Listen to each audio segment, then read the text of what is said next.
palavra teruá significa o som que sai do shofar, por exemplo. Então, esse nome aqui que aparece nas escrituras sagradas, tá? De onde vem Rosh Hashanah? Rosh Hashanah é mais conhecido no nosso meio e no meio do povo de Israel, justamente porque o dia do toque do shofar, o dia do sopro, do toque, e esse toque está disponível, como eu falei, para vocês. Tem um link na descrição do vídeo, em MP3, e vocês podem ter, então, se vocês não tiverem shofar em casa, ou se tiverem e também não souberem tocar, porque existem vários toques de shofar, e existe um toque específico para o Yom Teruah, e é justamente esse que eu disponibilizei para vocês. Ficou muito conhecido essa festa como Rosh Hashanah, porque é exatamente o momento do toque, o momento da virada do ano, o momento em que se vira o ano. Tanto que eu coloquei aqui embaixo para vocês 5.779, que é justamente o ano que vamos receber, que vai chegar para nós a partir do pôr do sol do domingo agora.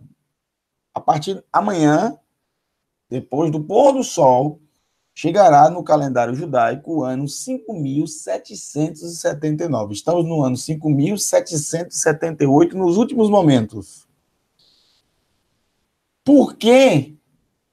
Mas por que o ano no calendário judaico ele vira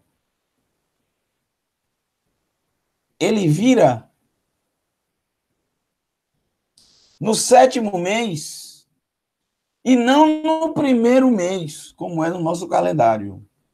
Por que isso? Nós vamos trazer para vocês algumas explicações, alguns detalhes, de acordo com as escrituras. Vamos trazer os textos bíblicos para vocês observarem, tá?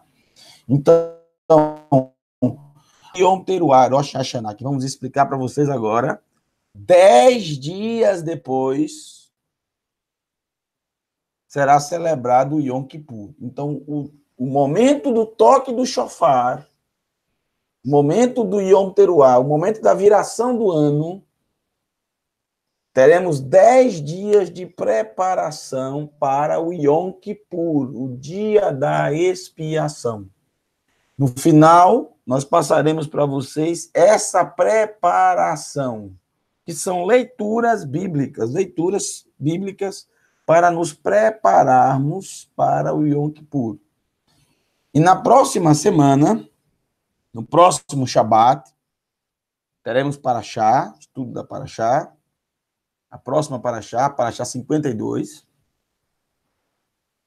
E após o estudo da manhã e o estudo da noite, do Kabbalat Shabbat, o Shacharit, no Arvit, à tarde, nós traremos um estudo específico sobre o Yom Kippur, né? Além de muitas dicas para vocês, né? Como se preparar, não somente em relação aos textos bíblicos, como já vamos passar hoje, mas agora mentalmente e fisicamente para o Yom Kippur, que é um dia de jejum, 24 horas de jejum, são 24 horas de jejum.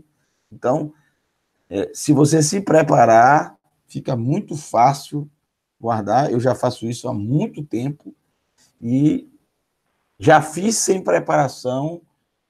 É realmente terrível para quem não está acostumado, mas se você se preparar, você tira de letra, é muito tranquilo, maravilhoso.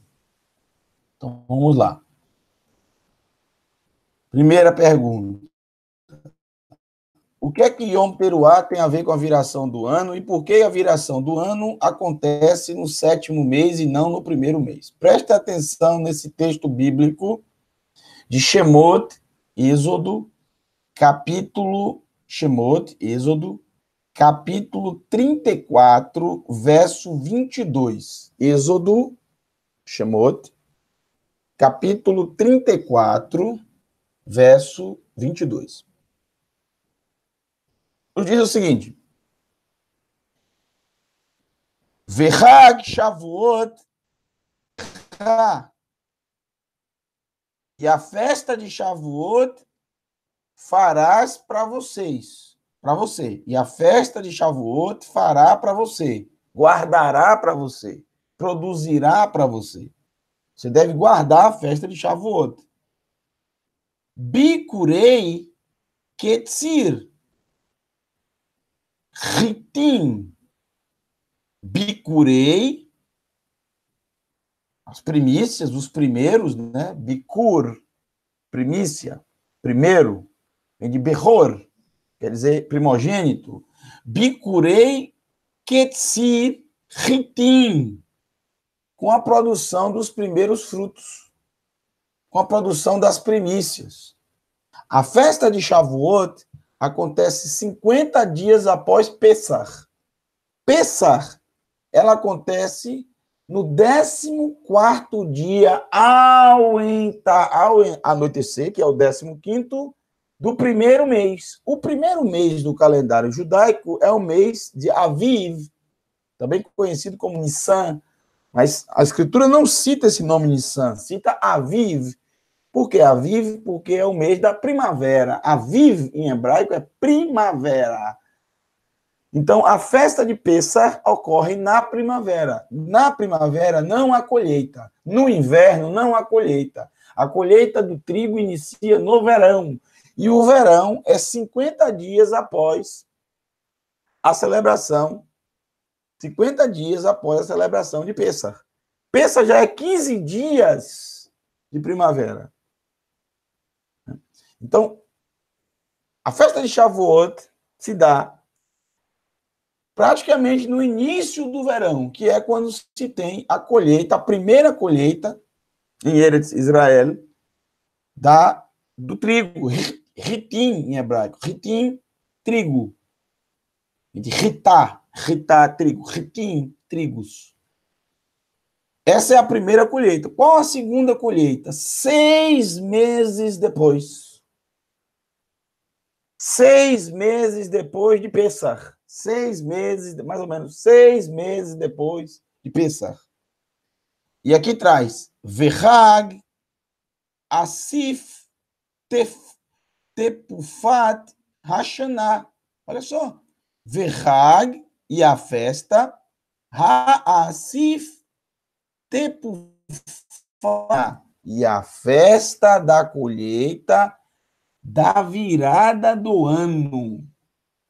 A festa da colheita da virada Tepufat Hashanah, da virada do ano. Então, só tem duas colheitas. Duas colheitas. A primeira é durante a festa de Shavuot, um pouquinho antes da festa de Shavuot, pouca coisa antes, uma semana antes, mais ou menos. E a outra festa da colheita, também chamada festa da colheita, se dá na viração do ano, que é no 7º mês. Então, esse texto de Shemot já era tradição, isso já era cumprido, isso já era desde de Shemot 34. A viração do ano se dava na segunda colheita, e a segunda colheita é no 7º mês. E qual é a festa da viração do ano? A festa que inicia o 7º mês. Não é a festa de Yom Kippur, que não é festa de colheita, e nem Sukkot. É justamente a festa de Yom Teruah. A festa de Sukkot também passou a ser chamada festa de colheita, não porque se colhe em Sukkot, não se colhe em Sukkot, mas é justamente o que já foi colhido antes e armazenado. E em Sukkot nós podemos usufruir de tudo isso. Então, a virada do ano não é na primavera, no primeiro mês, é no 7º mês. Mas por que é no 7º e não no primeiro? Por que não foi no primeiro? A questão é que desde a criação do mundo, O 7º mês que se tem hoje, que é o que nós vamos adentrar agora no final do primeiro dia da semana, né? No pôr do sol do domingo agora, vamos adentrar no 7º mês. Esse 7º mês, na verdade, era o primeiro mês. O 7º mês era o primeiro mês. O primeiro mês? Tanto que durante essa semana se comemora a criação do mundo. A semana que está terminando hoje, na quarta-feira, no dia 25 de Elul, se comemora quando o mundo foi criado. Eu expliquei isso a vocês no Kabbalat Shabbat. Então, se você não participou, você assiste, você vai entender um pouco melhor. Só que quando chega em Shemot, capítulo 12, Êxodo, capítulo 12, quando o povo de Israel estava prestes a ser liberto do Egito, antes de serem libertos, o Eterno disse para eles, no capítulo 12, verso 2, vocês devem iniciar seu calendário por este mês. Ele será o primeiro mês do ano para vocês. Ora, isso quer dizer que o mês da primavera, que era o que eles estavam naquele momento, não era o primeiro mês. Passou a ser o primeiro mês naquele momento, mas não quer dizer que por passar a ser o primeiro mês, que é quando vai haver a viração do ano. Se não houvesse esse texto de Shemot 34, 22, que vem depois de Shemot capítulo 12, aí sim nós poderíamos até imaginar que a viração do ano, na verdade, agora, passaria a ser na primavera. Mas continuou a viração do ano de acordo com a segunda colheita, no tempo da segunda colheita, que é no 7º mês. Mudou-se apenas o número dos meses. O primeiro mês passou a ser o 7º, há uma distância de 6 meses entre Pessach e o 7º mês. Então, o primeiro mês passou a ser o 7º, que o mês da primavera era o 7º mês. Então, o 7º mês passou a ser o primeiro, e o primeiro mês, Tishrei, passou a ser o 7º mês. Por isso que a viração do ano sempre se dá no 7º mês, e não no primeiro mês. Ok? Muito bem. Assim é o calendário do Eterno. É interessante que a semana também ela vira no 7º dia. E aí ficou fácil, porque o mês também, o ano também vira no 7º mês.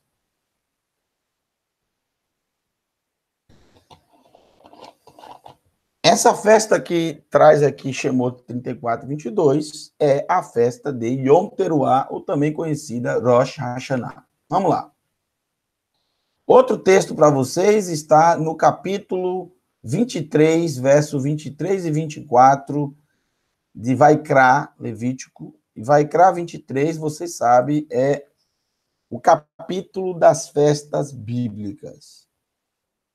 O capítulo das festas bíblicas. Muito bem. Adonai disse a Moshe, fale ao povo de Israel. Veja só, no 7º mês, mês de Tishrei, o primeiro dia do mês, que nesse ano será ao pôr do sol do domingo. Por que ao pôr do sol e não à meia-noite? Porque o calendário do Eterno é diferente dos calendários humanos. O calendário do Eterno, desde o começo, o dia ele inicia e termina ao pôr do sol. Inicia e termina. A viração do dia se dá ao pôr do sol. Muita gente me pergunta como podemos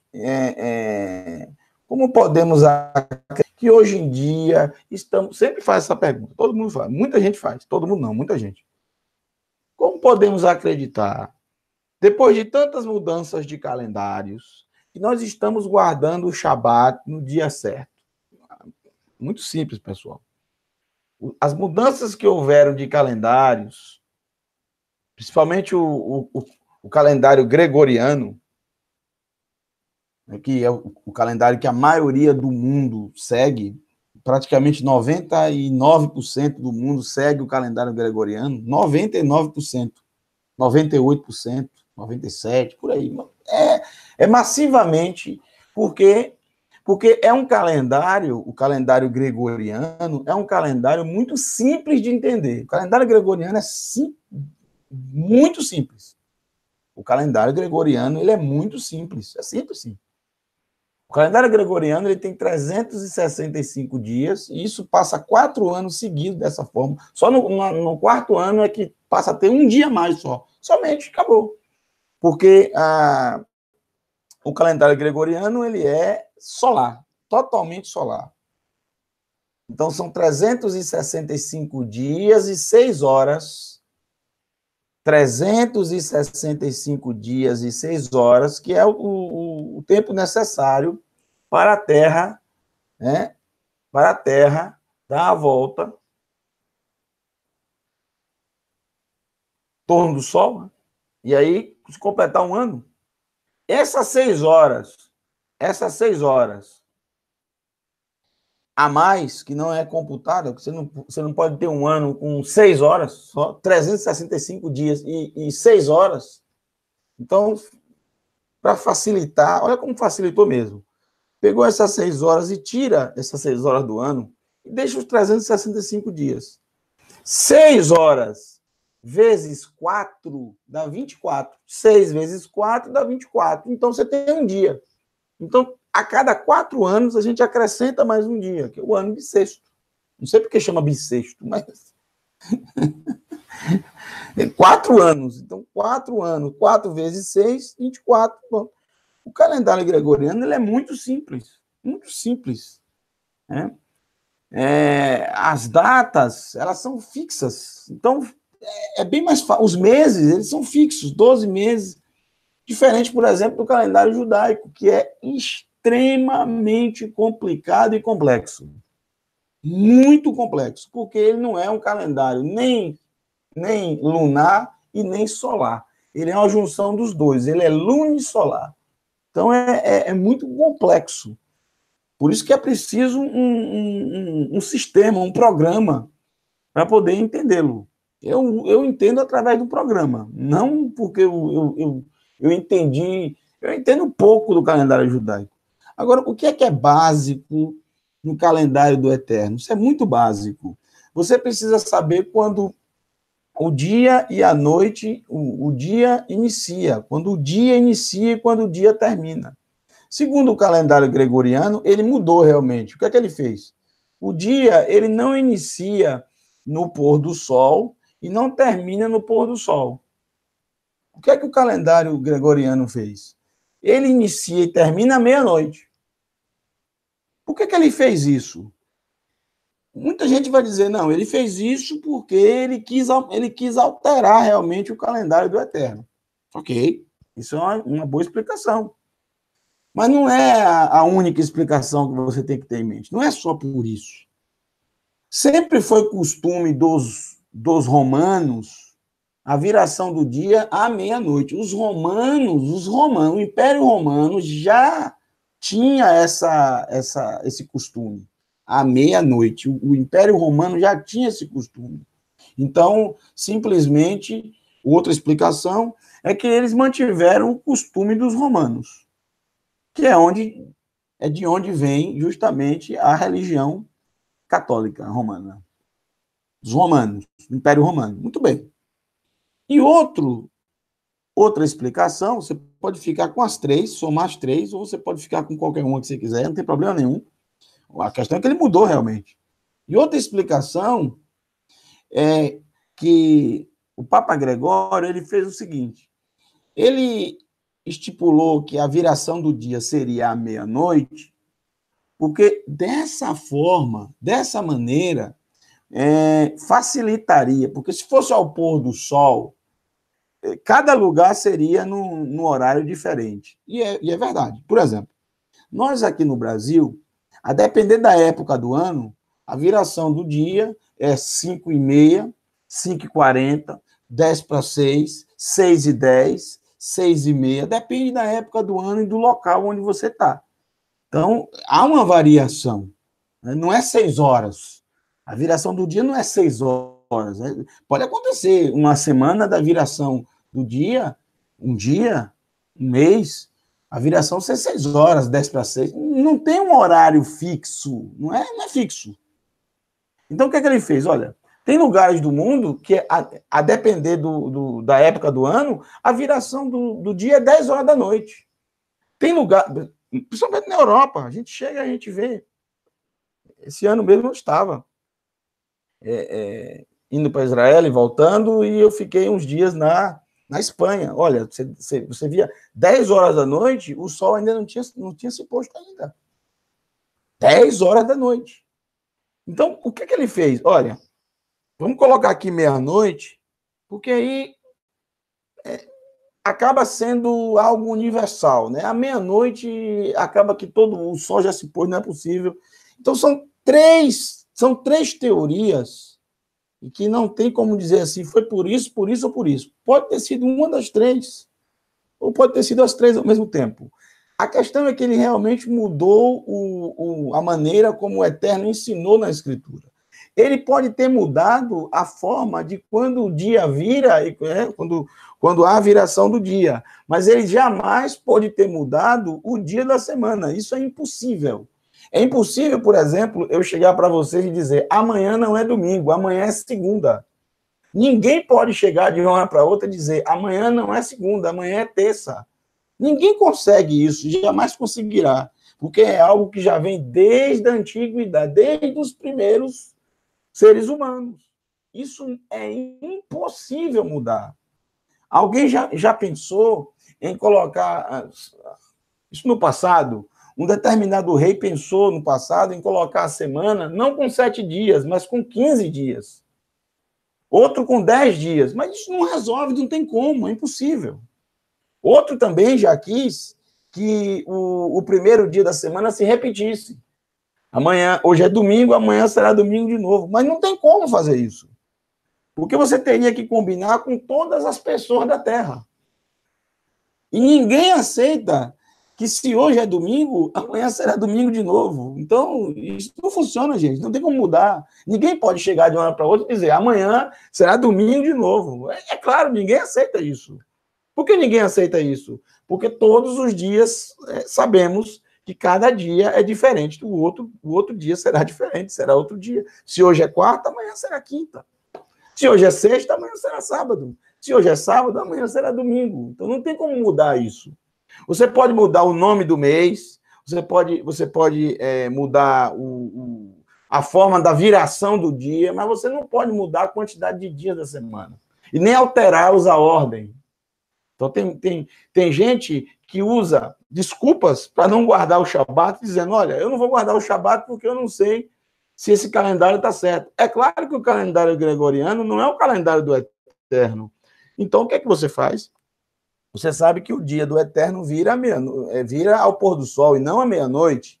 Então, basta você chegar no sexto dia, né, como está na Torá, e no sexto dia, na viração do dia, ou seja, ao pôr do sol, inicia-se assim o próximo dia. O próximo dia é o Shabat. E ele vai até o pôr do sol do sábado. Então, o sábado do calendário gregoriano, é claro que não é o sábado da Escritura. Porque o sábado do calendário gregoriano, o nosso calendário, o sábado começa à meia-noite da sexta e termina à meia-noite do próprio sábado. Não é dessa forma que nós guardamos o Shabat. O Shabat é o pôr do sol da sexta e o pôr do sol do sábado. Assim também são as festas. As festas também são assim. O dia de festa correto, você não deve contar à meia-noite, você deve contar o pôr do sol. O pôr do sol do dia anterior, depois do pôr do sol. Então, já se passou o pôr do sol, já se adentrou ao dia da festa. Ok? Pode-se mudar a quantidade de meses, pode-se mudar o nome dos meses, o nome dos dias, mas a questão é muito simples. Os dias da semana são impossíveis de serem alterados, a ordem deles e a quantidade deles. Nenhum calendário do mundo jamais terá uma semana com 8 dias, ou com 9 dias, ou com 10 dias, ou com 5 dias, ou com 3 dias. Isso não tem como. Semanas são 7 dias desde o princípio. Isso jamais o Eterno deixou desaparecer da Terra. Isso é impossível. Marcou tanto a criação com os 7 dias que isso jamais pode ser tirado de qualquer cultura do ser humano. Qualquer cultura, qualquer povo, em qualquer época. Tá? Isso é diferente, por exemplo, a quantidade de meses. Né? A maioria dos calendários possui 12 meses. 12 meses. Mas o calendário judaico, por exemplo, tem alguns períodos que passam a ter 13 meses. Varia, 12, 13 meses. 12, 13 meses. Quando o mês de Adar passa a ser Adar primeiro e Adar segundo. É aqueles anos embolísticos, aqueles anos longos. Nós temos o calendário judaico é muito difícil, muito complicado. Mas isso não é desculpa nenhuma para guardar o Shabat. Pois o Shabat jamais ele mudou de posição. Jamais. Ele sempre foi o 7º dia e sempre será. Então, o primeiro dia do 7º mês, que é o pôr do sol do próximo domingo, depois do pôr do sol, deve ser um dia de descanso absoluto para que se recordem uma convocação sagrada com o som do shofar. Então, por isso que quando lemos a festa Yom Teruah, o dia do toque, o dia do sopro, o dia do grito, não é simplesmente no dia você gritar. Aqui fica claro que trata-se do som do shofar. Por isso o nome da festa é Yom Teruah. Então, é justamente assim que essa festa inicia. Essa festa será iniciada através do toque do shofar. O que é esse toque do shofar? O que é que o toque do shofar simboliza? O toque do shofar tem que significado? Olha, o toque do shofar tem vários significados. O toque do shofar pode ser para você se arrumar para a guerra. Então, o toque do shofar vai ter um toque diferente, específico para isso. Isso é muito importante, porque era dessa forma que se alertava o povo. Veja, eram milhões de pessoas em tendas, vivendo em tendas. Milhões. Né? Milhões de pessoas. Só homens de 20 anos para cima eram mais de 600 mil. Homens de 20 anos para cima. Sem contar mulheres e crianças. Eram milhões de pessoas. Então, você não tem condições, no momento que os inimigos estão se aproximando, de mandar alguém sair correndo, avisando a todo mundo. Gente, se prepara, vai ter guerra, vai ter guerra. E aí, de repente, para o menino no meio do caminho, ou o jovem, e fala, como assim? De onde está vindo? E aí começa a especulação e o alvoroço. Então, veja as coisas do Eterno como são inteligentes, sábias.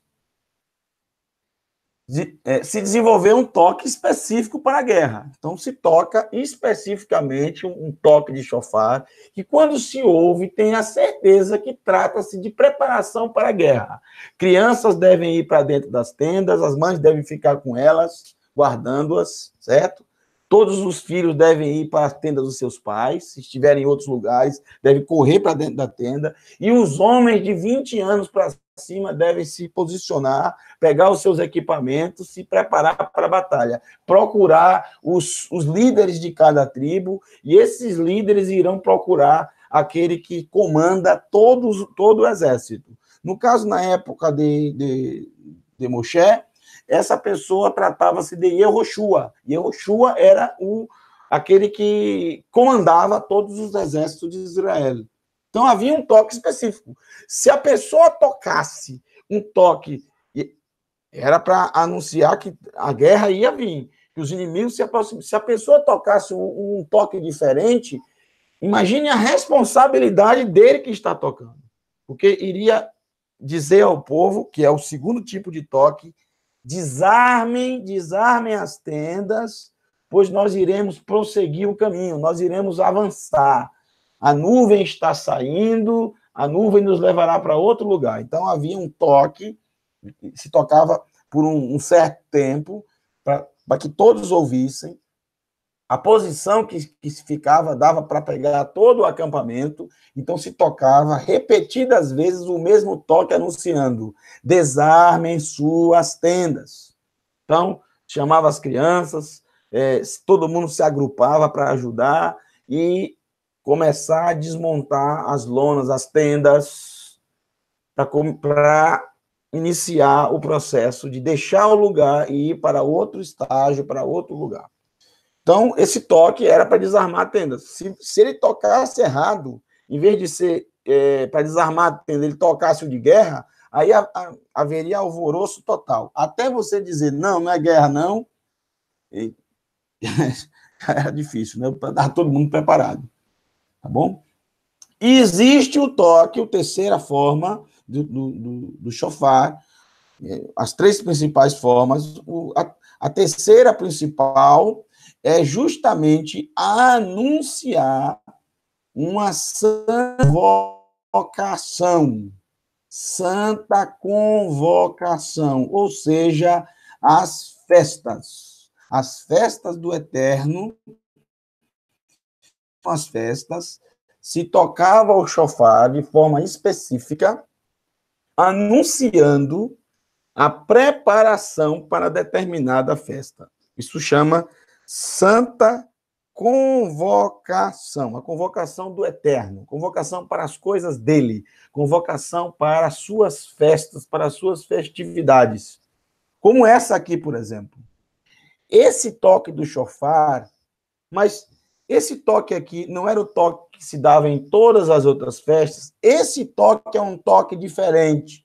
O toque de Yom Teruah é um toque um pouco diferente do toque que se tocava para as outras determinadas festas.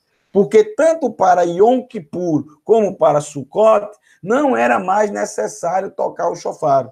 Porque o shofar já foi tocado no primeiro dia do 7º mês. Então, todo mundo já sabia que 10 dias depois,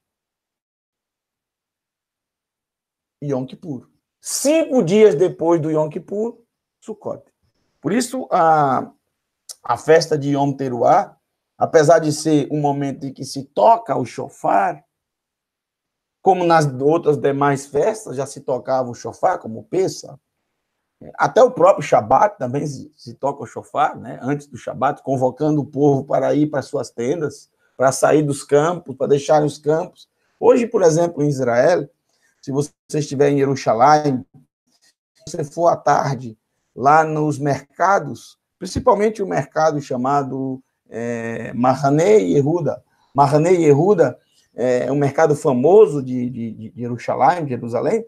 Você vai perceber, por exemplo, que quando chega na sexta à tarde, existem alguns judeus, alguns judeus, não sei se é rabino, se bem é rabino, não sei, são alguns judeus religiosos, que eles quando dá um determinado horário, à tarde, na tarde da sexta, 15 horas, 15h30, eles começam a tocar, né? Eles começam a tocar algum tipo de instrumento de sopro, para alertar o povo. Gente, vamos embora para casa. Shabat. Isso acontece sempre. E é bem interessante, porque era justamente isso que se acontecia quando o povo estava no deserto. Muito bem. Yom Teruah, há uma ligação muito forte com o anúncio do ano, que pode ser o ano, como vimos ontem à noite, Shenat Ratzon Ladonai, ou seja, o ano escolhido pelo Eterno. O ano escolhido pelo Eterno. O ano da redenção. O ano em que ele implantará o reino, o ano que ele implantará o seu reino na terra. O ano que haverá o julgamento. Então, alguns dizem o ano do julgamento, o ano que ele implantará o seu reino, o ano que virá o Mashiach, né? E é interessante que nos escritos temos um texto, parece que o Rabino Shaul se baseou nisso quando escreveu em Tessalonicenses, no capítulo 4, verso 16, o seguinte: porque o próprio Yeshua descerá do céu com voz forte. Não é nem voz, né? É o som, né? O som, o toque do shofar. Assim deveria ser a tradução. Com o chamado de um dos princípios do shofar de Adonai, com o som. Ele fez a seguinte midrash, ele fez a seguinte ligação. A festa de Yom Teruah com o momento em que o Mashiach descerá do céu. O momento em que o Mashiach regressará à terra. Irá regressar a essa terra. Dessa vez, não para trazer Techuvá, porque ele já trouxe Techuvá. Ele já trouxe Techuvá. Dessa vez, para implantar o seu reino e tirar dele tudo o que transgride a Torá. Tudo que transgride a Torá será tirado do seu reino. Isso está em Matitiahu, capítulo 13. Muito bem.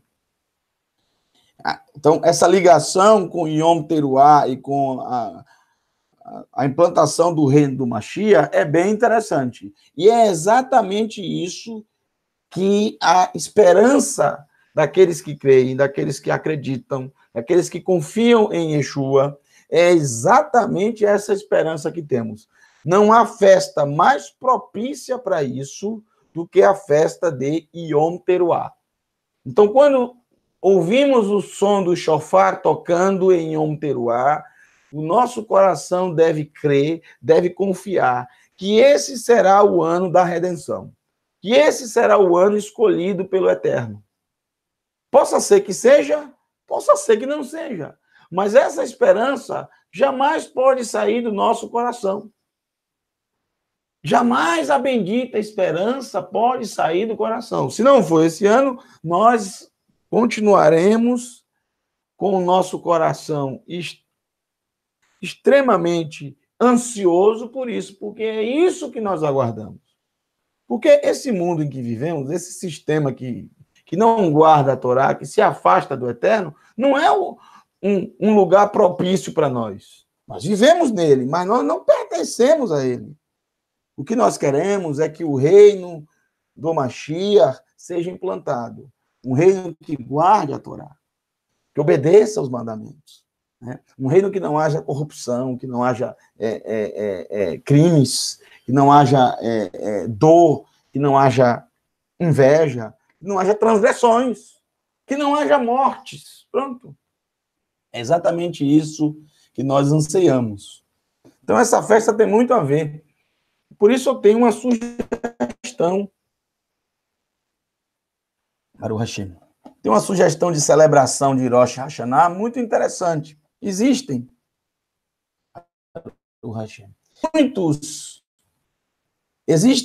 muitas formas de celebrar Rosh Hashanah. Quem é que está certo, quem é que está errado? Todo mundo está certo. Não tem esse negócio de quem é que está certo. São tradições. O povo judeu, ele se espalhou por todas as nações da terra. Ao longo de todo esse tempo que vai mais de 2000 anos, porque, na verdade, a diáspora dos judeus iniciaram, a diáspora do povo, eu não falo dos judeus em si, falo do povo, 700 anos antes de Yeshua, já iniciou a diáspora, porque as 10 tribos se espalharam pela face da terra. Depois, 70 anos passaram na Babilônia, as 3 tribos, né? Yehuda, Beniamim e Levi, na Babilônia, durante 70 anos. Depois, voltaram e ficaram até o ano, mais ou menos o ano 70 da nossa era, quando houve realmente um exílio em massa com a destruição do segundo templo. Houve realmente um exílio, não foi 100%, obviamente, né? Muitos judeus continuaram, mas a maioria deles se espalhou pelas nações da terra. E aos poucos, estamos regressando, Mas esse regresso não são os mesmos, obviamente. Né? Quantas gerações se passaram desde o momento em que saíram, foram expulsos, fugiram para salvar as suas vidas, e o momento em que voltaram agora? Muitas gerações. Então, nessas gerações que se passou, muitas tradições ao longo da história foram adquiridas pelo nosso povo, principalmente no que se refere às celebrações das festas. Olha, existem tantas tradições e cada uma delas é movida por um aspecto. Exemplo, existem tradições em festas judaicas que são movidas pelo medo da perseguição, principalmente durante a Idade Média. Eu vou dar um exemplo. A festa de Hanukkah, que apesar de não ser uma festa da Torá, é uma festa do povo judeu. A festa de Hanukkah, né, que celebra a grande vitória contra Etíoco Epifânios IV, o malvado. Essa vitória maravilhosa, essa festa, sempre celebrada porque aconteceu no mês de Kislev, e o mês de Kislev, do calendário judaico, normalmente cai entre final de novembro e ao final de dezembro. Depende do ano, depende do momento. Às vezes cai próximo à festa cristã do Natal. Às vezes cai próximo ali. Então, durante a Idade Média, com a massiva e terrível perseguição aos judeus por parte do cristianismo, uma perseguição terrível, a Inquisição brutal. Então, os judeus, chamados agora muitos de cristãos novos, que foram forçados à conversão, mas converteram só mesmo por fora, mas continuaram secretamente dentro de casa, continuaram com as tradições judaicas. E uma das tradições, por exemplo, era o Hanukkah. Então, eles tinham muito medo que durante o Hanukkah alguém chegasse à porta deles e percebesse que eles estavam celebrando o Hanukkah, e não o Natal, por exemplo. E não o Natal. Estavam celebrando, porque nunca cai, né? É muito difícil cair no mesmo dia do Natal, às vezes cai, são 8 dias de celebração. Então, o que é que os judeus desenvolveram? Os perseguidos, eles desenvolveram que se alguém chegasse à porta, deveria ter sempre crianças brincando. E aí desenvolveram um tipo de um peão, né? Com letras, você já viu um peão com letras hebraicas? Pronto, isso aí foi desenvolvido para que quando chegasse pessoas na porta, vizinhos, que poderiam denunciar que eles continuando as tradições judaicas, e dessa forma eles iriam para as fogueiras, iriam para a Inquisição serem mortos, e quem denunciou ficava com parte da renda, da riqueza, um espólio daquela família. Então, eles eram ávidos a isso. Eles batiam na porta com alguma desculpa e olhavam para dentro o que eles estavam fazendo. Por isso se colocava logo próximo à porta crianças brincando, para dizer, não, nós estamos brincando aqui, fazendo uma brincadeira. Então, se tornou tradição em Hanukkah as crianças brincarem com aqueles peões, com aqueles jogos, entenderam? Muitas tradições foram adquiridas ao longo da história por causa de perseguições ou por algum tipo de coisa. Dependendo do local onde viviam e tinham tradições ali no lugar, eles começaram a implementar essas tradições. Em Rosh Hashanah e Yom Teruah não é diferente. Existem muitas tradições. Existem muitas formas de celebrar Rosh Hashanah. Nós temos a nossa tradição, nós temos a nossa forma de celebrar, sempre baseadas no nosso povo da Techuvá. O povo que ama o Eterno, que obedece aos seus mandamentos e que tem o testemunho de Yeshua. Então, Yeshua jamais estará fora, longe das nossas celebrações. É assim que celebramos as festas do Eterno. Ele sempre está presente conosco. Nós não o excluímos, muito pelo contrário, nós destacamos o seu papel em todas as festas. Essa é a forma da gente celebrar. Eu não quero, com isso, dizer que você deve celebrar a festa de Rosh Hashanah e Yom Teruah da forma que eu vou colocar aqui para vocês. É uma sugestão. Né? Você não é obrigado a celebrá-la assim. Ah, porque eu tenho uma outra tradição, eu vim em outro lugar que é assim, eu vim... Gente, cada lugar pode celebrar de uma forma diferente. O importante é que celebrem a festa de acordo com as Escrituras. Porque a Escritura Sagrada ela não vai te dizer exatamente como você celebrar. A única coisa que tem para nós é isso. Que no primeiro dia, quando iniciar o primeiro dia do 7º mês, você deve fazer soar o shofar, fazendo uma santa convocação. Então, muitas tradições. Então, esse momento em que se faz essa convocação com o toque do shofar é um momento muito especial, que é a viração do ano. Então, se aproveita aí para se fazer várias formas de celebrações.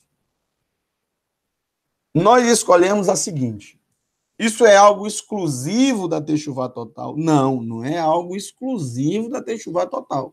Existem muitos judeus ao redor do mundo que celebram praticamente igual ao que fazemos com esses frutos. Frutos esses da terra de Israel, que cada um tem o seu significado. E por ser uma festa de colheita, no período da colheita, é bem interessante trazer os frutos e os significados para nós, e é o que eu vou mostrar a vocês agora. Vocês precisarão, para celebrar isso, alguns frutos, alguns elementos. O primeiro deles é exatamente esse. Shaked, em hebraico, shaked quer dizer amêndoa. Shaked. Shaked quer dizer amêndoa. Aqui eu coloquei a foto da amêndoa para você, ó. Tem gente que confunde amêndoa com o que tem aqui no Brasil, né? Muito comum aqui no Brasil, não é a mesma coisa. Essa amêndoa é algo realmente do Mediterrâneo, né? É difícil. Aqui no Brasil, praticamente, você não vai ter, você vai ter sim. Qualquer supermercado vende isso aí, amêndoa, é muito fácil encontrar, um saquinho. Não precisa comprar muito 1 quilo de amêndoa, porque não é uma coisa barata, não, né? Mas também você pode comprar, a depender da quantidade de pessoas. Basta uma amêndoa para cada pessoa, então tem muitos lugares que vendem isso a peso, você pode colocar a quantidade que você quiser, entendeu? Então, amêndoa, você já deve ter comprado durante a semana. Se não comprou, amanhã, domingo, tem muitos lugares que vendem também, aberto. Não precisa comprar muito, basta ter um pouco. O que é que simboliza a amêndoa? A amêndoa significa prioridade. Prioridade, porque ela é a primeira de Israel. A amêndoa é a primeira que floresce em Israel, para nos recordar, nos lembrar a alegria em servir a Adonai e buscar em primeiro lugar seu reino e a sua justiça. Isso aqui são palavras de Yeshua. Ele nos ensinou isso, que devemos buscar em primeiro lugar o reino do Eterno e a sua justiça. E todas as outras coisas serão acrescentadas. Yeshua, ele nos ensina a forma de sermos felizes, de não buscarmos, de não colocarmos em primeiro lugar na nossa vida tantas outras coisas do dia a dia, coisas comuns, e sim colocar em primeiro lugar o reino de Adonai. A amêndoa nos lembra disso.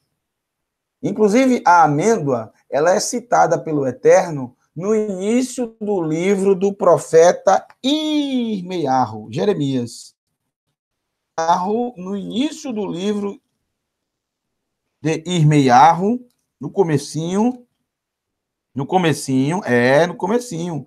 capítulo 1, verso 11, a palavra de Adonai veio a mim perguntando: Irmeiarro, o que você vê? Respondi: vejo um ramo de amendoeira. Em hebraico, amendoeira não é amendoeira, é etz shaked, a planta da amêndoa. Então Adonai me disse: você enxergou direito, pois cuido de cumprir a minha palavra. Cuido em primeiro lugar, shoked em hebraico. Shoked, dou prioridade. Por isso que shaked, que é amêndoa, tem a ver com prioridade. A primeira a florescer em Israel. Tá? Nós devemos buscar cumprir a palavra do Eterno, obedecer a Adonai, obedecer os seus mandamentos. O povo da Techuvá tem que colocar isso como uma prioridade na vida. Em primeiro lugar, eu quero saber se eu estou transgredindo ou obedecendo o mandamento da Torá. Todas as vezes que você for tomar uma decisão, você deve sempre pensar nisso. Eu irei transgredir algum mandamento? Essa tem que ser a prioridade no peso de se tomar uma decisão. Quando for tomar uma decisão, não seja impulsivo. Pare um pouco e pense. O que vou fazer transgride ou não um mandamento da Torá? Se transgride, automaticamente eu já sei a resposta. Então você já sabe a resposta. Em que direção você deve tomar? Essa deve ser a prioridade. Então, quando você consome a amêndoa, as informações estão no link que eu coloquei para vocês na programação, né? Tem leituras que são feitas também, né? Então, se você tem uma família, se muitas pessoas irão celebrar, cada um vai ler um texto, vai lendo alternadamente, todos participarem, isso é muito bom, tá? Isso é muito bom. Coloca cada um para participar e todos comem a amêndoa após recitar a bênção, né? Recita-se a bênção, Baruch atah Adonai, Eloheinu melech haolam, Hamotzil Eremim haaretz. Sempre no final você diz Bishem Yeshua HaMashiach. Abençoado sejas tu, Adonai, Rei do Universo, que tiras o pão da terra. Pão é o símbolo de todo e qualquer alimento sólido. Em nome de Yeshua HaMashiach, pelos seus méritos, pelo seu nome, no sentido, pelos seus méritos, pelo que ele conquistou para nós, pelo que a sua vida nos trouxe, pelo que a sua obediência nos trouxe, é baseado nesse nome que fazemos. É nesse nome que nos apoiamos, por causa do seu precioso sangue. Muito bem, esse é o primeiro elemento. O segundo elemento, esse sim é muito simples, extremamente simples. Você deve ter até em casa, Zait. Zait é azeitona. Zait, azeitona. A azeitona, ela tem um significado maravilhoso. Esse é o segundo elemento. Baruch Hashem. Azeitona também é muito comum em Israel. Muito comum. Tem muitas azeitonas em Eretz Israel. Demais. Bastante azeitona. Você vai ver bastante oliveiras. Bastante oliveiras em Israel. Inclusive tem um monte em Jerusalém chamado Har Zeitim. Har HaZeitim. Monte das Oliveiras. Ou das azeitonas, ao pé da letra, das azeitonas. Zait, azeitona, tem para nós 4 significados. 4. Unção, alimento, iluminação e limpeza. Por quê? Porque a azeitona, desde os tempos mais antigos, quando se produz azeitona, normalmente não se produz azeitona para se consumir a azeitona in natura. O que se pensa, em primeiro lugar, um produtor de azeitona é o azeite, é fazer azeite, né? Desde os tempos antigos e até hoje. Olha só. Apenas quando espremida, esmagada, amassada, nos mostra o seu valor. O valor realmente da azeitona é o óleo dela, o azeite de oliva. Assim também é o povo de Israel. Nos momentos mais difíceis, quando estão sendo oprimidos, provados, amassados, esmagados, é que mostram, o verdadeiro povo de Israel, é que mostra a sua confiança e apego ao Eterno. Foram nos momentos mais difíceis do nosso povo é que realmente se mostrou aqueles que realmente amavam ao Eterno, quando foram provados, quando foram esmagados, quando foram oprimidos. Eu dou um exemplo, Daniel.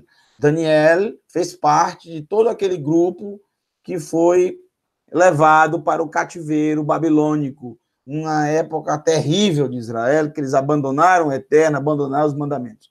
Nos momentos mais difíceis, nos momentos mais complicados, nos momentos em que eles estavam mais oprimidos, foi que muitos mostraram o seu valor.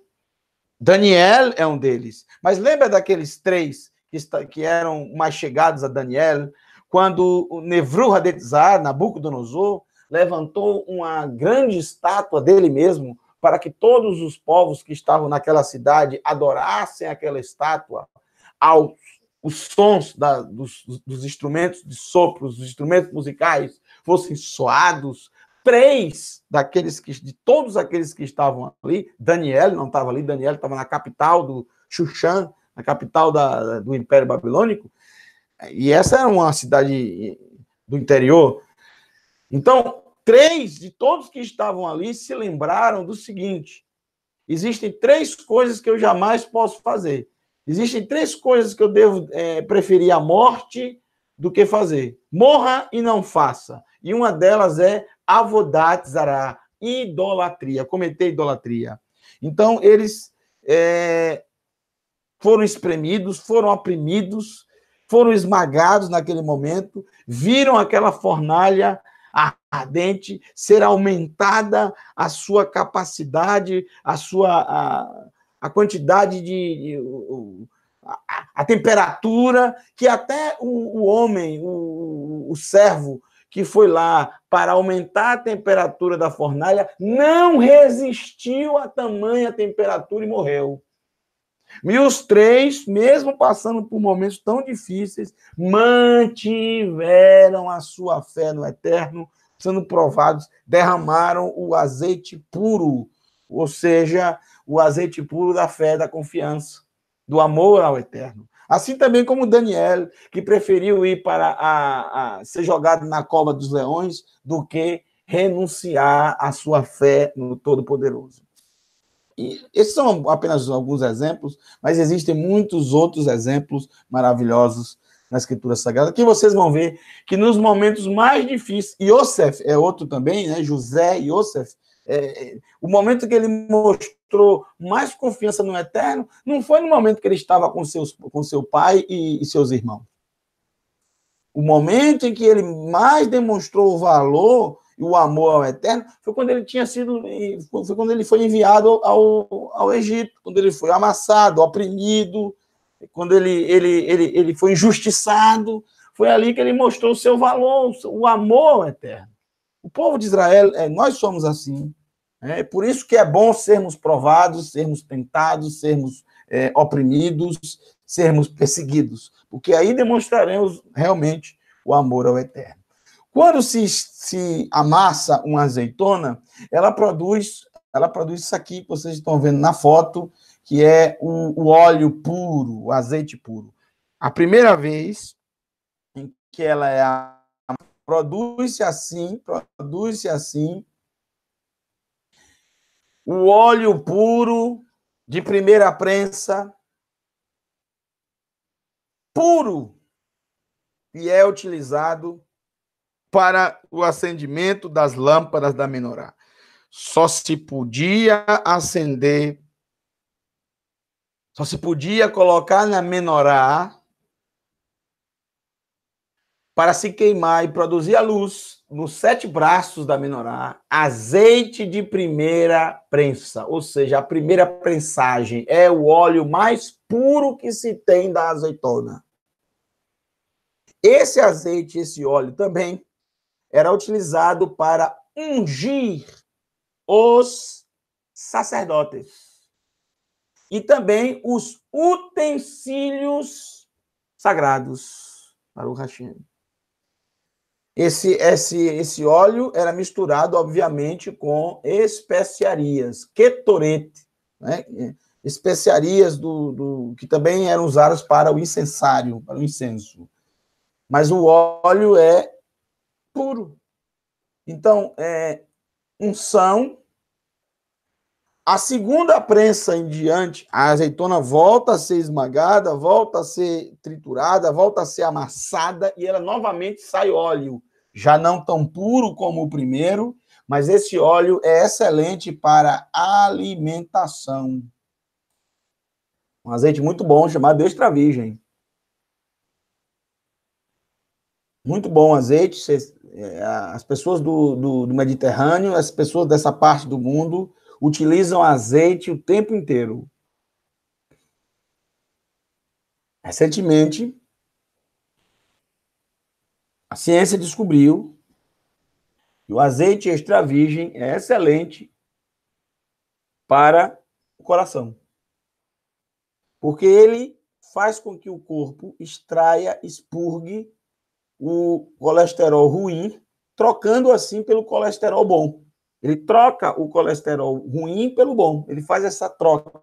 Ele expurga do corpo o colesterol ruim e troca pelo bom. Então, é excelente o azeite extra virgem para a saúde cardiovascular. É excelente.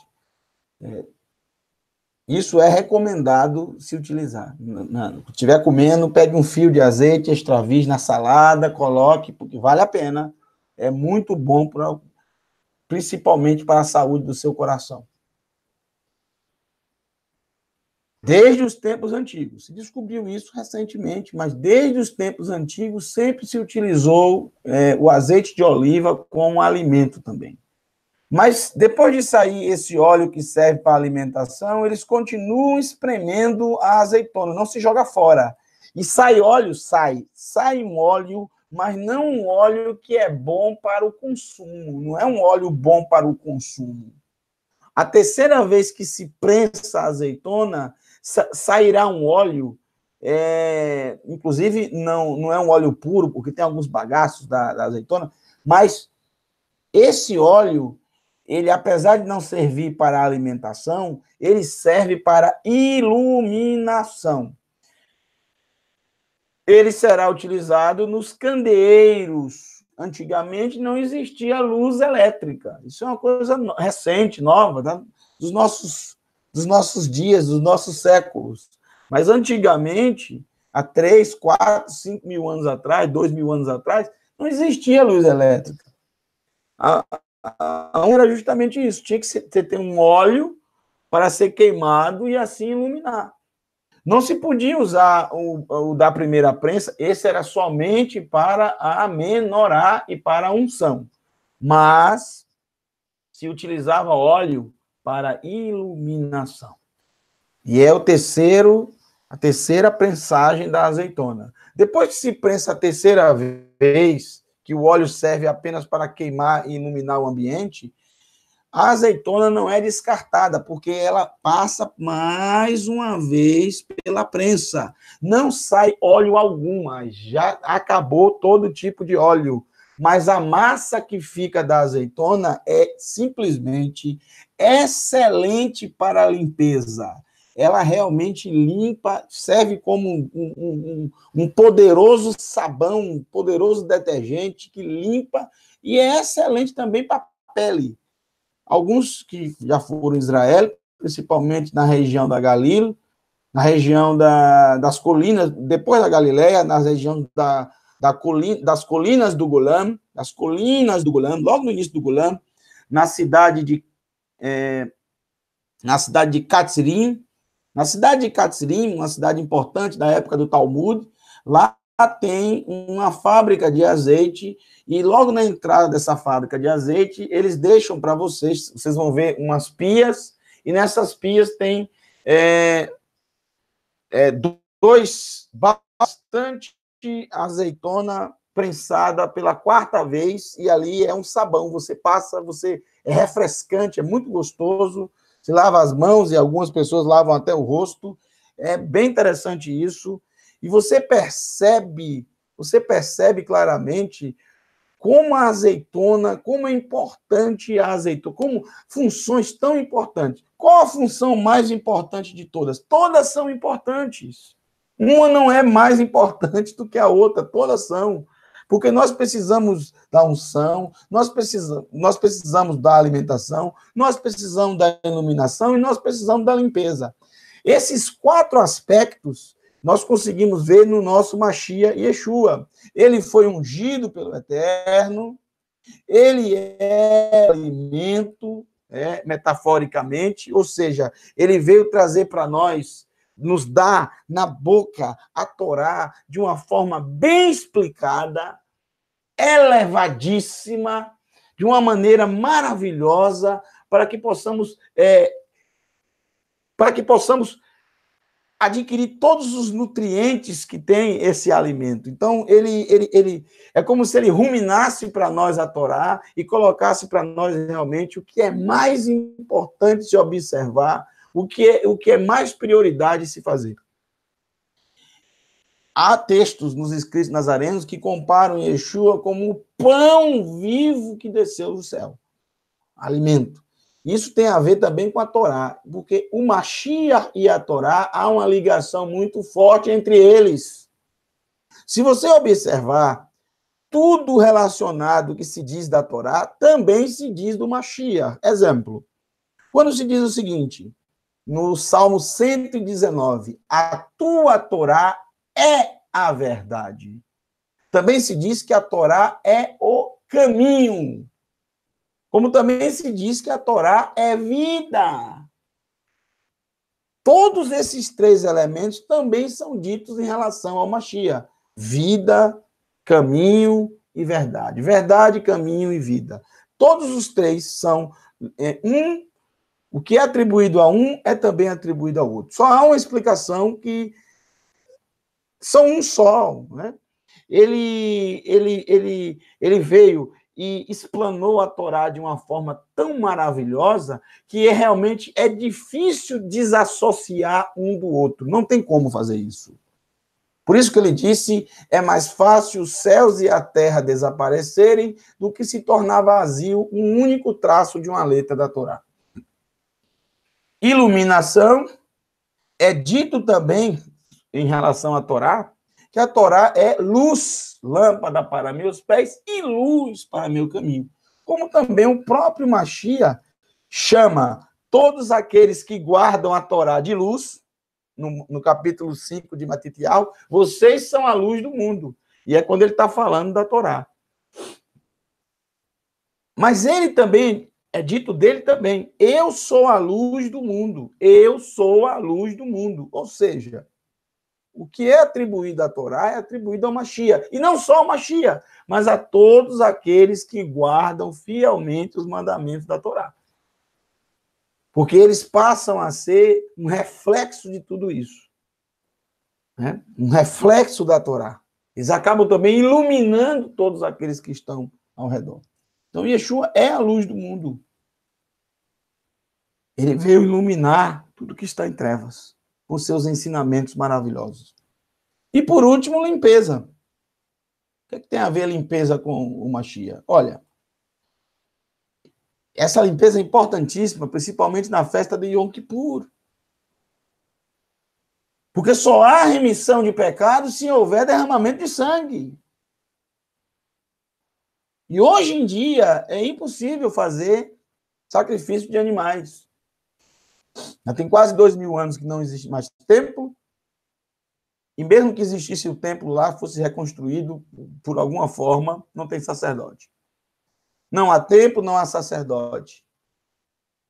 E o intervalo entre um templo e outro para ser construído foram 56 anos, 54 anos. Não foram 70. 70 foi quando o povo realmente começou a voltar da Babilônia. Mas Esdra e Nehemiá, eles foram enviados antes um pouco para começarem a construção. Então, é mais ou menos 54 anos a distância da destruição de um templo para o outro. Já se passam mais de 2000 anos. Não haverá mais templo. Esqueça templo. Mas será que o Eterno deixou o ser humano abandonado sem poder ter os seus pecados perdoados? Porque por mais que você, nesse momento, decida, a partir de agora, eu vou viver a Torá custe o que custar, vou obedecer. Mas isso não apaga os seus pecados anteriores. Isso também não vai apagar os pecados que provavelmente você cometerá durante a sua vida, mesmo sem perceber. Porque, independente de você querer pecar ou não, independente de ser um pecado voluntário ou involuntário, o fato é que é pecado do mesmo jeito, e involuntário ou não, é preciso haver por cobertura, é preciso haver expiação, capará, daí que vem por capará, expiação, cobertura. E a Torá é clara no livro de Vaikra, não deixa dúvida alguma que não há remissão de pecados se não houver derramamento de sangue. Isso é algo que nós não temos uma outra, nós não temos alternativa para isso, nós não temos alternativa. Precisamos do sangue, precisamos da expiação. E a expiação não vem simplesmente pelo fato de nós nos arrependermos, confessarmos os pecados. Mesmo que nos arrependamos confessamos os nossos pecados e o coração seja puro, limpo e sincero para realmente estar ali arrependido naquele momento, ainda assim é necessário o sangue. Porque se não precisasse de sangue, para que então que os animais eram sacrificados? Se o coração da pessoa fosse sincera, honesta, e ele chegasse diante do Eterno, e o Eterno examinasse o coração dele, perdoaria ele. Para que então o sangue? O sangue era necessário e é até hoje, não mudou nada, continua sendo necessário. Não há remissão de pecado sem derramamento de sangue. Por quê? Porque o pecado gera a morte. Isso está desde o princípio, foi determinado pelo Eterno. Quando você desobedecer, o que é que vai ser a consequência? A morte. E a morte é a ausência de vida. E a vida está no sangue. É por isso que vida se paga com vida. Por isso que sempre teve os animais, para serem os animais puros, inocentes. Mas será que nesses 2000 anos o Eterno deixou o ser humano abandonado? Veja quantas pessoas morreram durante esses 2000 anos até hoje. Incalculáveis pessoas que não tiveram a oportunidade de ter expiação. Claro que não. Ele preparou o Mashiach Yeshua, Cordeiro de Elohim, que tira o pecado do mundo. E através do seu precioso sangue, que continua vivo, porque ele ressuscitou dos mortos, então o sangue dele também ressuscitou, continua vivo e ativo, e continua trazendo capará, expiação. Celebrar Yom Kippur sem Yeshua é mesmo que chupar um picolé ainda com a embalagem dele, né? É mesmo que chupar um pirulito sem tirar o plástico. É mesmo que dançar com a irmã numa festa. Não serve para nada. Não adianta nada. Não tem sentido nenhum. Precisa-se do sangue. E por isso que ele também simboliza a nossa limpeza. Porque está escrito que se nós nos mantivermos na luz, como ele na luz está, e a luz é o símbolo da Torá, nós nos mantivermos no caminho da Torá, obedecendo ao Eterno com todo o nosso coração, amando a Adonai, nos arrependendo dos nossos pecados, ele é fiel e justo para nos purificar de toda impureza. E o sangue precioso do nosso Mashiach Yeshua nos limpa, nos purifica de todo pecado. Então, é muito interessante celebrar isso aqui e se lembrar do nosso Mashiach, e fazer memória dele, porque é exatamente isso que somos, povo da Techuvá. Nós temos o testemunho do Mashiach. O próximo elemento, tamar, em hebraico, quer dizer tâmara.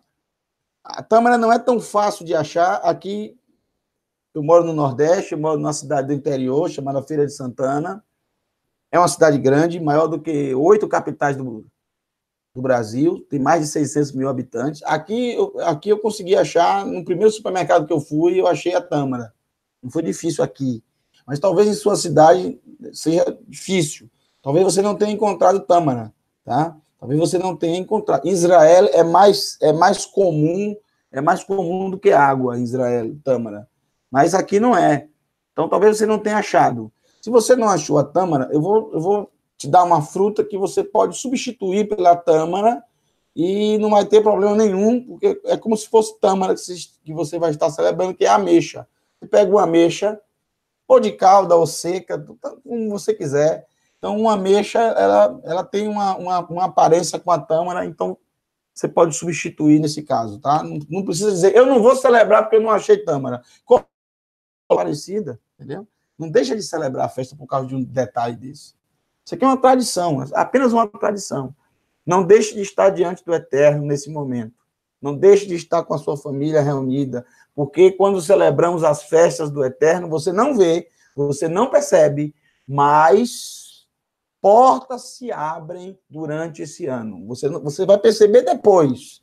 Portas se abrem. Há uma preparação durante esse ano.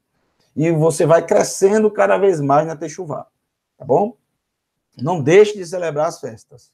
Você da Techuvá. Árvore alta e suas folhagens são impenetráveis às mudanças do vento. Então, é esse o significado da tâmara, da tamar, quando você consome ela. Você se lembra o seguinte, que os ventos da nossa vida jamais poderão mudar, jamais poderão alterar o curso da tua caminhada. Os ventos que vêm do lado direito, do lado esquerdo, na frente, atrás, do norte, do sul, do leste, do oeste, esses ventos que tentam tirar você do caminho, não vão conseguir, porque a firmeza e o amor que você tem pelo Eterno, você é impenetrável a essas mudanças. Você é impenetrável. Ou seja, a sua fé em Adonai, no Todo-Poderoso, a sua fé no Mashiach e Yeshua, a obediência aos mandamentos, a autenticidade da Escritura Sagrada no seu contexto original, é algo a Techuvá é algo inegociável para você. O Shabat e muitos elementos, né? São inegociáveis. Inegociáveis. Penetráveis as mudanças dos ventos. Muito bem. Outro elemento, esse é facílimo, uva, né? Uva é muito fácil. Qual o tipo da uva? Qualquer um que você quiser, de preferência, uma uva escura, tinta, né? Escura. Aruch Hashem. Mas se você não conseguir comprar essa uva escura, que simboliza o vinho, porque existe vinho de uvas brancas, e o vinho tinto, que é as uvas mais escuras, que tem o tom parecido com o sangue. Esse é o interessante de se usar por causa do significado que nós temos, principalmente relacionando o nosso Mashiach. De preferência, use uvas escuras. Mas não vai deixar de celebrar porque você não achou uva escura, só tem uva uva Itália, o nome, né? Aquela uva clara. Não tem problema, tudo bem. A uva serve tanto como alimento como bebida. Aqui, ó. Aqui é o alimento e aqui é bebida. Alimento e uma bebida também muito saborosa. Todas as duas fazem muito bem para o corpo, principalmente para o coração. Principalmente o vinho é excelente para todas as funções cardiovasculares. Qualquer médico vai dizer isso para você. Claro, não em grandes quantidades. Tem que ser algo muito, tem que ser moderado, bem moderado, mas é excelente para o coração.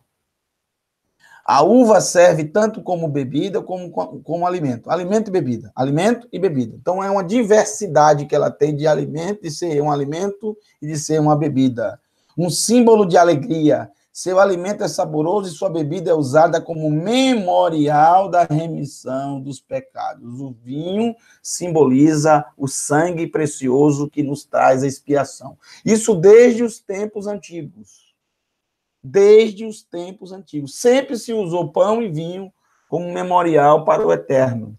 Desde os tempos antigos. Não, isso não é exclusivo da época de Yeshua. Na época de Yeshua, esse significado ficou mais claro para nós.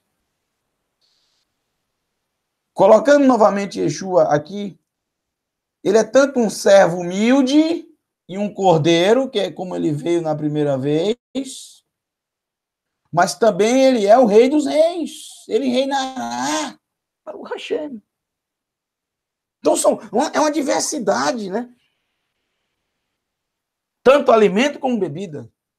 Tanto um servo humilde e um cordeiro, como também o rei dos reis. E Ohanan Ramat-Bilo, seu primo, o sacerdote, ele diz o seguinte: olha, eu não sou nada. Quem sou eu? Eu não sou nem digno de desatar as sandálias dele, de carregar as sandálias dele.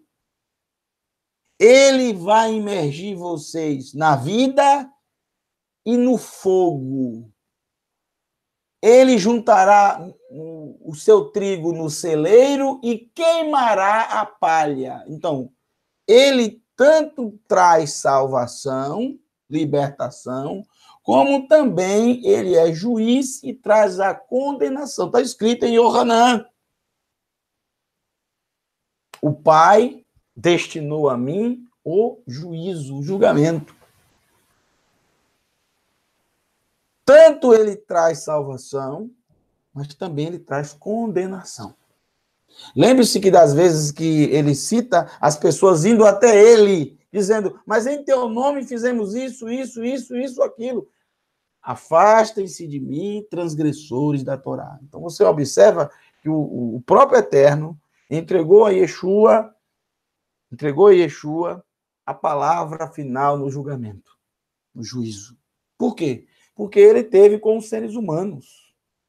Ele esteve aqui com a humanidade, conosco. Ele viveu aqui, um ser humano como eu e você. Então, se alguém pode falar sobre tentação, sobre pecado, sobre transgressão, sobre viver ou sobreviver de forma piedosa, de forma obediente, é o Mashiach Yeshua. Porque em tudo ele foi tentado. Bom, vamos acelerar um pouco, por causa do tempo. Então, aqui nós temos figo facilmente achado enlatado aqui no Brasil. Difícil você achar o figo in natura ou o figo fresco. Em Israel é muito, muito comum, mas aqui não é. Então, você pode ir no supermercado e comprar uma lata, só para fazer essa memória, né? Esse momento marcante que é a festa de Rosh Hashanah. Te'ená, em hebraico, é figo. Estudo, significa estudo. Né? Os frutos que produzimos através da obediência aos mandamentos. O figo ele é muito interessante para o povo de Israel. Sempre foi tradição para aqueles que estudavam a Torá estar debaixo de uma figueira, pois suas folhas deixavam a temperatura agradável no verão. No inverno, as folhas caíam, caem até hoje, né? E os raios de sol penetravam e um agradável perfume pairava no ambiente. Após o inverno, as folhas voltavam a nascer e, junto com elas, o fruto azedo chamado temporã. O fruto ainda verde. Depois vai crescer e vai ficar maduro e vai poder ser. Então, o figo ele tem esse significado para nós. O estudo da Torá. O estudo dos mandamentos. A prática dos mandamentos. E os frutos que devem ser produzidos. Depois aí vem a romã. Esse é um alimento, esse é uma fruta com um significado muito, muito maravilhoso para nós, um significado maravilhoso para o povo da Teshuvá. É claro que é difícil você achar uma romã aqui no Brasil desse jeito, que é muito comum também em Israel. Aqui é um pouco mais difícil. Mas aqui se acha romã. Não tem essa coloração toda, vermelha, bonita. Talvez se você comprar ela importada, né, que é muito cara. Mas facilmente você acha romã. Né? Romã é uma fruta que tem no Brasil todo. Em todo lugar do Brasil tem romã. Não é igual, não é o mesmo tamanho, não é a mesma qualidade, mas é romã do mesmo jeito. Quando você abre, você vai achar essas sementes do mesmo jeito. E essas sementes simbolizam os 613 mandamentos da Torá. Os 613 mandamentos da Torá. Tá bom? Então, é isso que simboliza a romã, que esses mandamentos estejam dentro de nós durante todo esse ano. Depois, vem Agaz, que em hebraico quer dizer pera. Agaz, pera, significa união, unidade. A pera nos ensina como diferentes tipos e cultivadas em cepas, que é o lugar onde se cultiva pera, em cepas diferentes, ainda possui afinidade. Existem muitos tipos de pera e coloração de pera diferentes. Mas há uma afinidade em todas elas. Né? Se você comer, se fecharem o seu olho e derem para você os 12, 13 tipos de pera que existem no mundo, diferentes, e você comer todas elas, você vai dizer que todas que você comeu são peras. Agora você não vai saber que tipo de pera é, tudo bem. Mas você vai dizer, isso é uma pera, com certeza é pera. Há uma afinidade muito grande entre elas. O sabor não é 100% igual, mas dá para sua mente, automaticamente, a primeira coisa que vem à sua mente quando você morde qualquer pedaço de qualquer pera, na sua mente vem pera. É pera. Por quê? Porque há uma afinidade entre eles. Assim também somos diferentes, mas no nosso Mashiach Yeshua, fomos unidos em amor. Somos unidos, somos um só. Sendo a Torá, através da Parashat HaShavua, através da porção da semana, ou seja, da Parashá da semana, uma forma de refletirmos sobre os mesmos assuntos. Isso é maravilhoso, né? O mundo inteiro se estuda o mesmo assunto. Estamos unidos sem nem nos conhecermos. Isso é maravilhoso. E, por último, a última fruta de todas, tapuar. Tapuar quer dizer maçã, que significa amadurecimento. É interessante que a maçã demora 50 dias para amadurecer. Lembrando o nosso amadurecimento entre Pessah e Shavuot, entre a festa de Pessah e a festa das 7 semanas completas. Shavuot, semanas, 50 dias após Pessah. Outro ponto é que a macieira primeiro nasce o fruto, depois as folhas. Primeiro o fruto e depois as folhas. Isso nos faz lembrar como funciona o reino do eterno, o qual obedecemos e depois entendemos. Como a famosa frase hebraica que diz, Naaseh venishma, faremos e depois entenderemos, ou faremos e depois ouviremos, que ao pé da letra é venishma, nishma é ouvir, ouvir para um significado de entender. Nós vamos fazer e depois nós vamos entender. Naaseh venishma. Isso é lindo, maravilhoso. É isso que simboliza a maçã. E a maçã, quando chega no final, como está aí no estudo aí, como está na programação, você não vai comer a maçã como as demais frutas, somente a maçã. Você vai comer a maçã, um pedaço da maçã, molhada no mel. Tá? E mel também é algo que você tem que ter nesse momento. Mel. O mel nos lembra da doçura da palavra do Eterno.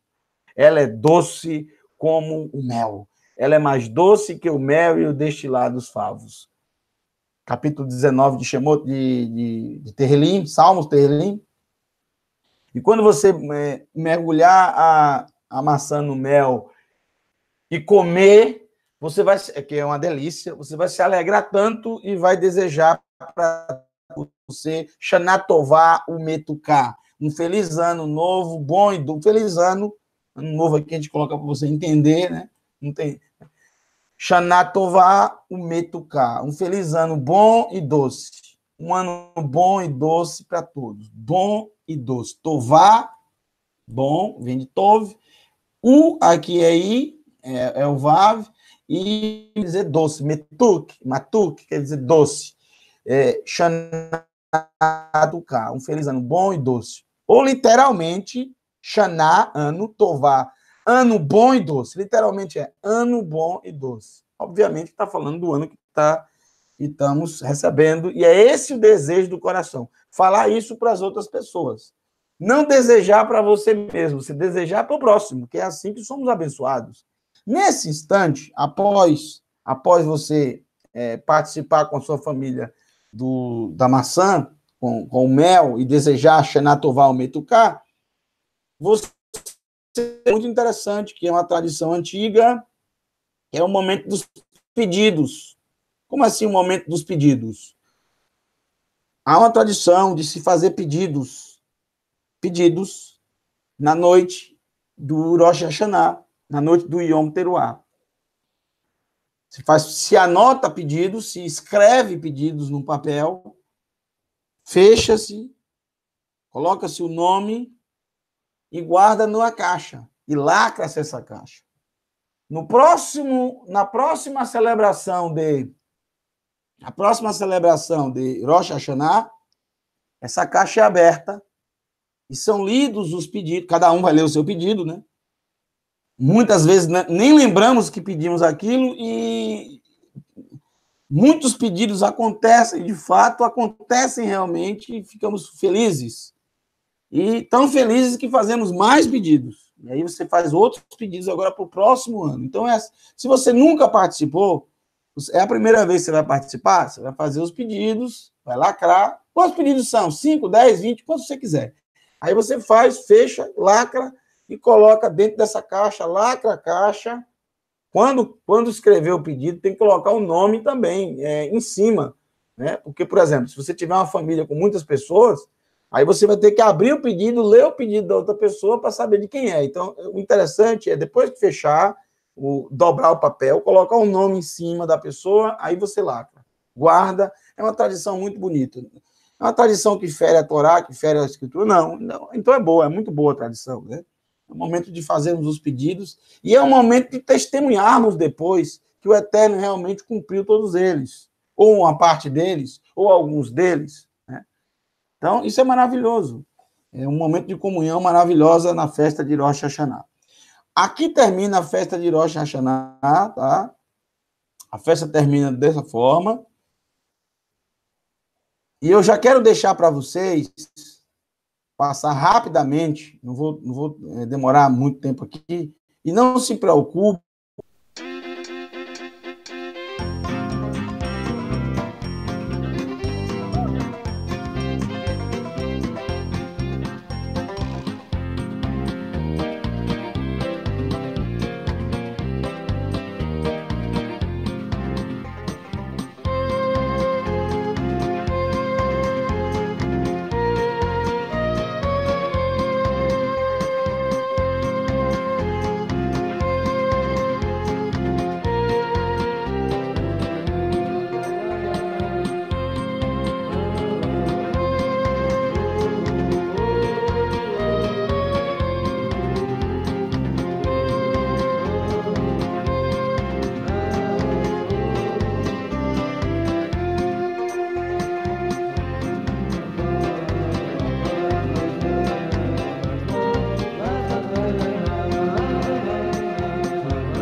That's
That's